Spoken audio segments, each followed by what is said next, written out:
fascinatingly, wonderfully funny. I'm just going to let her come on out here and explore some of her thoughts with you.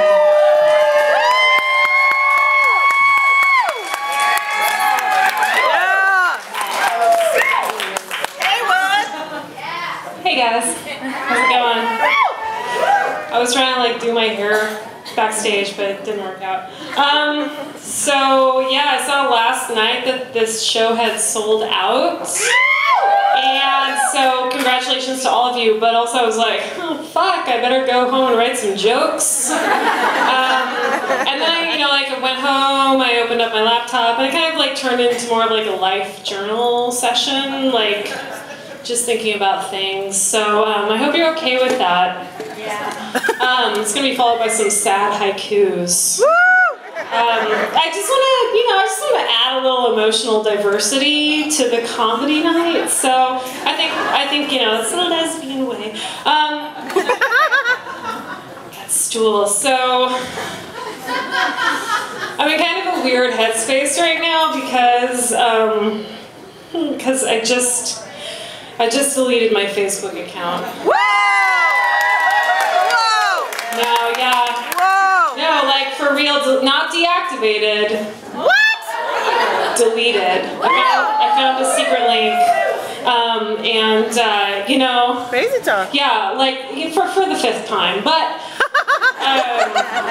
it's for real this time. I swear to God, it's like permanent for like at least the next week, definitely.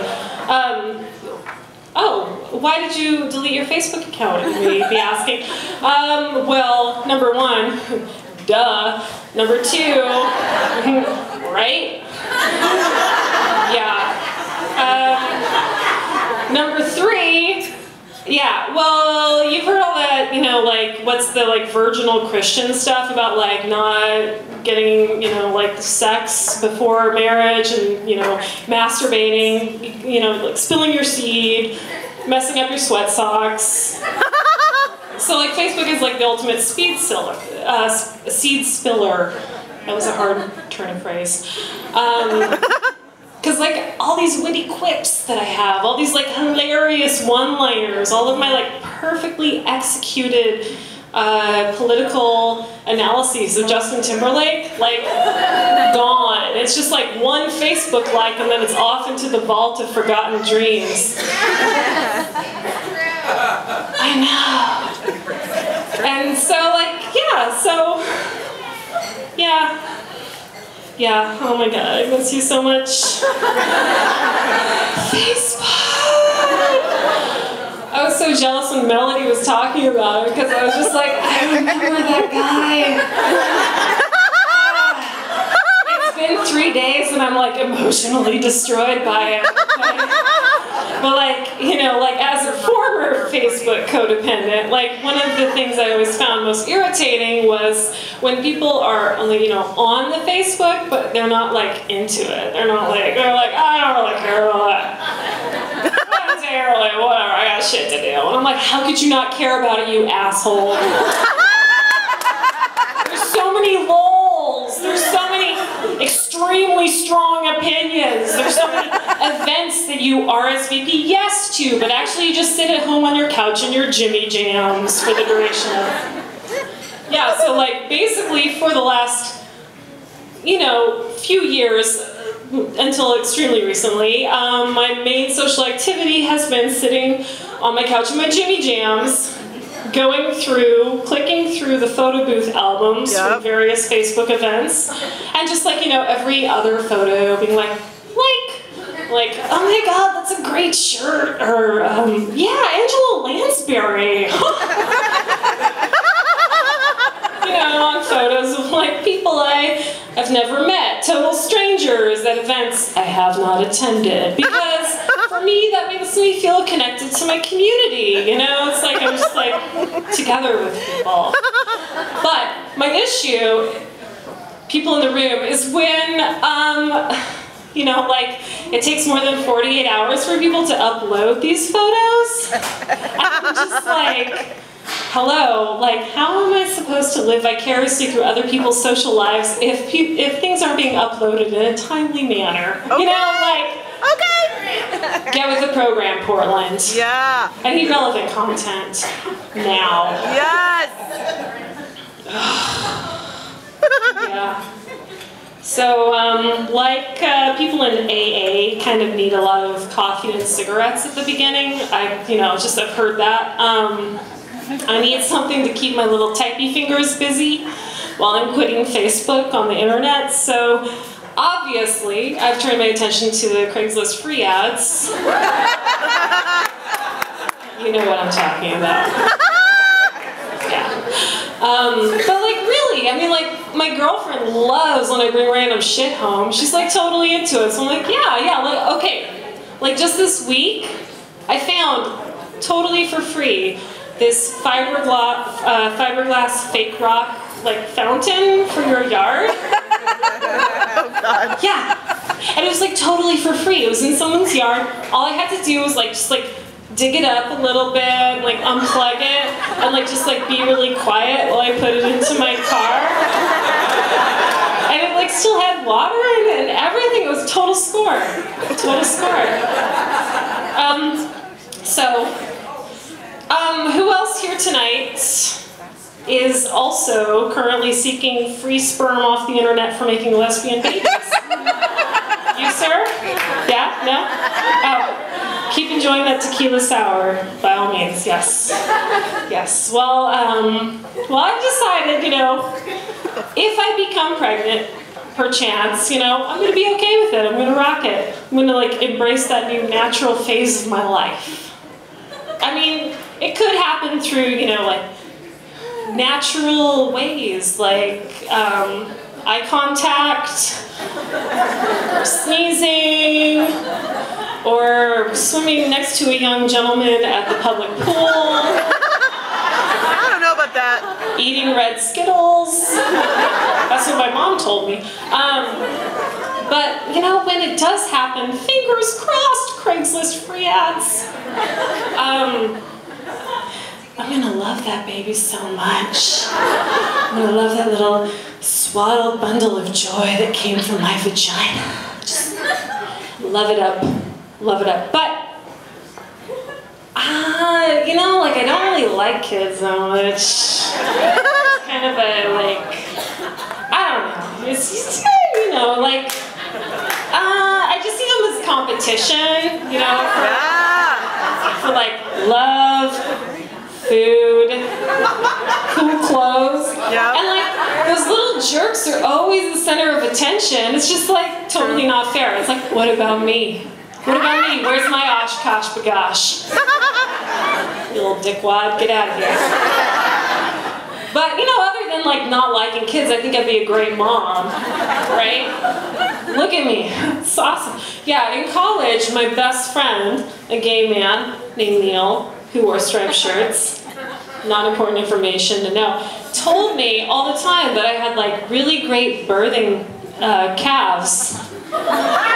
And maybe he was a little confused about like lady anatomy, I don't know. But, the sentiment rings true. My girlfriend does tell me the same things. Great birthing calves. Oh yeah, my girlfriend and I have been together for 3.5 years, yeah. No, hold your applause. Oh man, she is so wonderful. She teaches me so much. She like keeps me in line. She educates me about the world. She's vegan, so much education. So many learning opportunities. Yeah, I just love learning. But sometimes she goes away for a little bit. Yeah, like next week, for instance, she's going to Texas for a few days, and I'm a little worried about myself. Kind of feeling like maybe I'm just gonna spend the entire week eating like lean cuisine Salisbury steak while wearing all of my secret leather shoes on my fists, doing performance art with a raw beef heart, and like probably just like get paleo like tattooed across my chest, like You know, P here, O here. It's gonna look really good.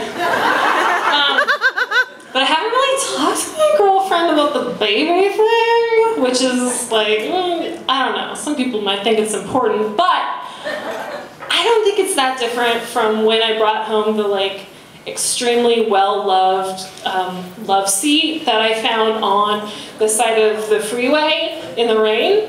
Oh. It's not that different. But yeah, I guess if she says no to the babies, whatever. We have cats.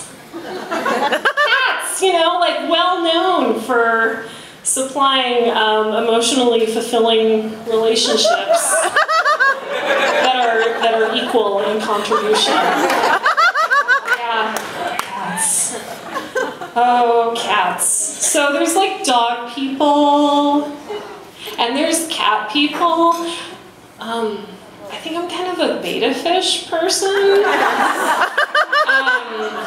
So it's kind of weird because we've ended up this like 2 lesbian, 3 cat household. 4, 5. We have 5. It's a 5 cat household. Please don't report us to that hoarders show. Thanks. Yeah, 5 cats, all of them in a row. And I have kind of a, you know, like a contentious relationship with them, at best, I will say. So like, you know, like I will force them to wear tiny hats made of wadded paper towels and zip ties. And they will diabolically puke right next to the bed. I'm like, yeah, this is wonderful. It's like having a cluster of like little satanic babies, like Linda Blair in The Exorcist style, who smell like rotten mashed fish and have turds stuck in their butt fur. It's a wonderful and fulfilling family life for me. Yeah, so like, you know, like a couple mornings ago, you guys can remember the blue sky. There was a blue sky day a few days ago. And I was like waking up and like sunlight was streaming in the curtains, and I was just like, oh, life is real. And I stretched my arms and I yawned and I turned my legs over, put them over on the side of the bed, and like I put my foot right into like a big warm pile of cat barf. And like we're talking wet food, both feet. If any of you have ever experienced anything like this, you know it's like it's a permanent traumatization. You're just like forever on like a mid-level PTSD. So like anytime your foot makes contact with anything, like the ground, a sock, the air around us, you're just like instantly screaming and scooting backwards in half circles, just like tearing your shirt off and foaming at the mouth. Which actually is not that different than my understanding of what motherhood is like. So I think I'm ready. Good night.